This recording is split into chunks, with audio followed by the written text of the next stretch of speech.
Israel और फिलिस्तीन के बीच वॉर चल रहा है और सोशल मीडिया पर इस बारे में पोस्ट और वीडियो शेयर की जा रही है कि कैसे इजराइल के यहूदी नागरिक वॉर में शामिल हो रहे हैं। एक तरफ अमेरिका और यूरोपियन देश इजराइल समर्थक हैं, लेकिन हैरानी की बात यह है कि अमेरिका के क्रिश्चियन सिटीजन वहां रहने वाले यहूदी सिटीजन से जलते हैं और उनसे बहुत नफरत करते हैं। इसका एकमात्र कारण यहूदी सिटीजन का टैलेंट है। दरअसल कला, साहित्य, साइंस, रिसर्च, फैशन और विमेन एम्पावरमेंट मूवमेंट या टेक्नोक्रेट और बिजनेस में यहूदी सिटीजन ने दुनिया को इस मुकाम तक पहुंचाने में योगदान दिया है। यहूदी सिटीजन्स के टैलेंट का अंदाजा ऐसे लगाया जा सकता है कि दुनिया में उनकी कुल आबादी करीब 1.6 करोड़ है, जिसमें इजराइल की आबादी 97 लाख है।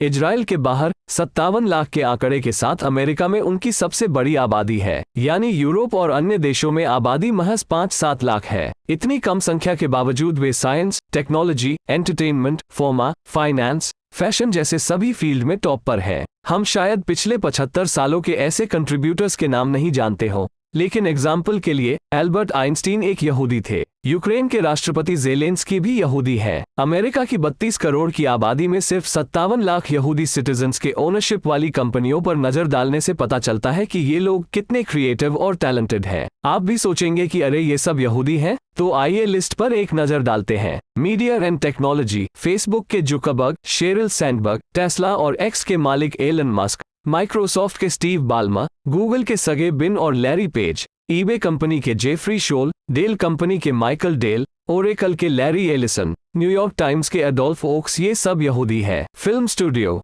विलियम फोकस फिल्म्स के founder Samuel Goldwyn, MGM studio के मालिक, यूनिवर्सल पिक्चर्स के कार्ल लामेल, पैरामाउंट पिक्चर्स के जेसी लास्की, मार्वल फिल्म्स के इसाक परलंटर, वार्नर ब्रदर्स के दोनों भाई, कोलंबिया पिक्चर्स के हैरी कोहेन, ड्रीमवर्क्स के डेविड गैफन, गोल्डमैन के मिरामैक्स के Harvey Weinstein sac, Soros fund के जॉर्ज सोरोस, पॉप गायक बॉब डायलन, गायिका बाबुरा स्ट्रीसेंट भी यहूदी है। Fashion and service, Las Vegas में ज्यादातर एंटरटेनमेंट और गैम्बलिंग जोन, अमेरिका और यूरोप में क्रूज सर्विसेज, बास्किन रॉबिन्स के मालिक Burt Robins, shell oil company के मार्कस बर्स्टेड, अमेरिकन ऑयल कंपनी के जेकब ब्लास्टीन, सीग्राम कंपनी के Charles Bronfman, Calvin Klein, Ralph Lauren, Hyatt Hotels के रॉबर्ट प्रिट्स्का, डंकिन डोनट्स के विलियम रोसेनबर्ग, स्टारबक्स के Harold Schultz यहूदी है। Hollywood celebrities, Elizabeth Taylor, Steven Spielberg, Dustin Hoffman, Harris Ford, Paul Newman, Sean Penn, Daniel Radcliffe, Robert Downey Junior कुछ ऐसे नाम हैं जो यहूदी हैं। ये लिस्ट ऐसे नामों की है जिन्हें हम ज्यादातर जानते हैं, लेकिन प्रोड्यूसर, डायरेक्टर या एक्टर के रूप में अमेरिकन फिल्म हिस्ट्री के टॉप 50 मेकर में से 22 यहूदी हैं। इसी तरह यहूदी ओनर फाइनेंस, इन्वेस्टमेंट और रियल एस्टेट में अमेरिकन कंपनीज का नेतृत्व कर रहे हैं। एग्जाम्पल के लिए गोल्डमैन सैक्स की ओनरशिप गोल्डमैन ब्लूमबर्ग ज्यू के पास है। नोबेल प्राइज विनर्स में से 20% से ज्यादा यहूदी हैं। गोरे लोगों द्वारा जीते गए ओलंपिक मेडल्स में से 22% मेडल यहूदी एथलीटों ने जीते हैं। रियल एस्टेट और फाइनेंस पर भी यहूदियों का वर्चस्व है। सोचिए 2.2% यहूदियों का अमेरिका की 70% इकोनॉमी पर इफेक्ट है। ये बात हुई दुनिया में बसे यहूदियों की,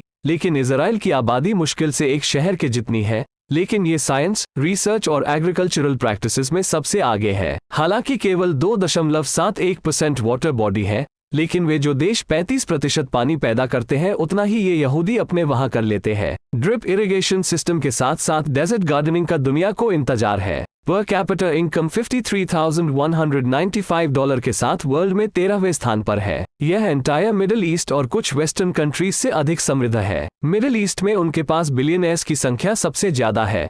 वर्ल्ड इकोनॉमिक फोरम और वर्ल्ड बैंक के अनुसार ये दुनिया के टॉप 20 देशों में से एक है और हाई स्किल्ड वर्कर्स प्रोवाइड कराने में दुनिया में 5वें स्थान पर है। एग्रीकल्चर, इंडस्ट्रियल, डायमंड, केमिकल्स और टेक्सटाइल सेक्टर में पर ईयर $114 बिलियन का एक्सपोर्ट करते हैं। अमेरिका के बाद अगर किसी देश में स्टार्टअप कंपनियां हैं तो वह इजराइल में है। अमेरिका के बाहर माइक्रोसॉफ्ट का रिसर्च फैसिलिटी सेंटर सिर्फ इजराइल में है। उसके बाद Google, Cisco, IBM, Apple, Hewlett Packard, Facebook और मोटोरोला ने भी R&D सेंटर खोले हैं। वॉरेन बफे ने अमेरिका के बाहर एकमात्र कंपनी खरीदी है जो इजराइल की इसकर है, जिसे $4 बिलियन में खरीदा गया था। इजराइल के 10,000 एम्प्लॉइज में से 140 साइंटिस्ट या इंजीनियर है। अमेरिका में ये संख्या 85 है। वो स्टेम सेल रिसर्च में सबसे आगे है। वो दुनिया को सिखाते हैं कि खारे पानी को कैसे डिसैलिनेटेड किया जाए और पानी का प्रोटेक्शन कैसे किया जाए। सोलर एंड स्पेस में भी बहुत आगे हैं। इलेक्ट्रिक कारें बेसिक इंफ्रास्ट्रक्चर को दुनिया की कार कंपनियों को सप्लाई करती हैं। इजराइल में 73% यहूदी और 21% अरब रहते हैं। 1948 में इजराइल को आज़ाद हुए 75 साल हो गए हैं।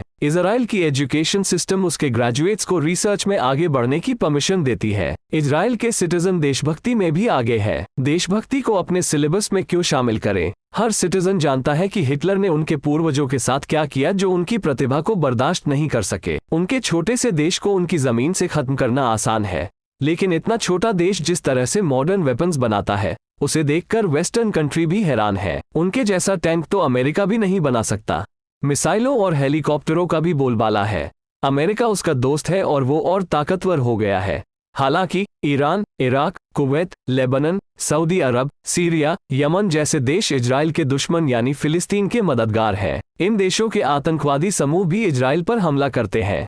अरब देशों में इजिप्ट और जॉर्डन इजराइल के अस्तित्व को मान्यता देते हैं। अमेरिका, ब्रिटेन, फ्रांस, जर्मनी और इटली इसके मित्र देश हैं, इसलिए इसके विरोधी मिडिल ईस्ट के देश जोखिम नहीं उठाते। इस बार फिलिस्तीन ने पहली बार अचानक हमला करके चौंका दिया। इजराइल की जासूसी एजेंसी मोसाद और अमेरिका की CIA अंधेरे में क्यों रही? ये तो सस्पिशियस है। एक तरफ जब यूक्रेन और रशिया के बीच वॉर चल रहा है तो माना जा रहा है कि अमेरिका और सहयोगी देशों की ताकत और स्ट्रैटेजी को दूसरी दिशा में मोड़ने के लिए रशिया पर्दे के पीछे से ये गोलाबारी कर रहा है। दूसरी ओर दुनिया में हिटलर के प्रति सहानुभूति दिखाने वाला वर्ग भी खराब होता जा रहा है। हिटलर ने यहूदियों के साथ जो किया उसे वे उचित ठहराते हैं। तो एक पैरेलल थियरी है कि हिटलर ने यहूदियों का नरसंहार नहीं किया था। ये सेकेंड वर्ल्ड वॉर के बाद जनता की सिंपैथी पैदा करने और जर्मनी को विलन दिखाने के लिए और इसके इतिहास को जन्म देने के लिए अमेरिका और उसके साथी देशों द्वारा बनाई गई एक थियरी है। ये भी सच है कि क्रिश्चियन गोरे यहूदी कम्युनिटी से जलते हैं क्योंकि वे टैलेंटेड हैं। अमेरिका में गोरे लोगों ने काले लोगों के अलावा यहूदी सिटीजन्स की भी हत्या की है। दुनिया कठिन दौर से गुजर रही है।